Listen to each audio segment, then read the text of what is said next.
Magandang araw po sa inyong mga tagapanood. Mr. Andy Alinyo po ito, Messenger of God.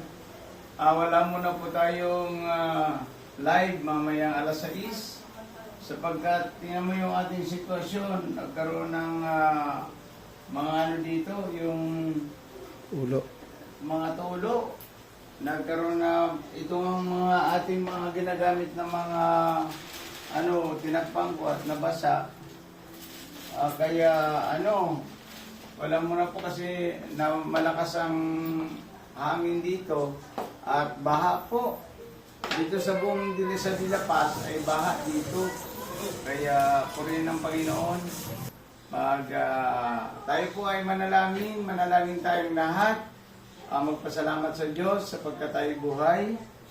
At higit sa lahat, sabi nga ng Mateo chapter 11, verse 20 to 30, kung kayo nabibigatan ng mga pasanin, ay lumapit sa Diyos sapagkat ang Panginoon ang nagbibigay ng solusyon sa ating mga problema.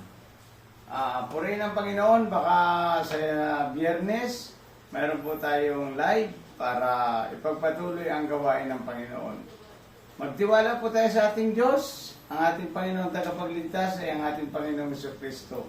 Kahit anong sitwasyon ang dumating sa ating buhay, ang Diyos na dakila ang siyang may kalooban nito. Kaya magpasalamat tayo dahil tayo buhay pa. Kahit ganito ang ating mga sitwasyon, buhay ang Diyos natin at tayo buhay. Thank you sa Lord.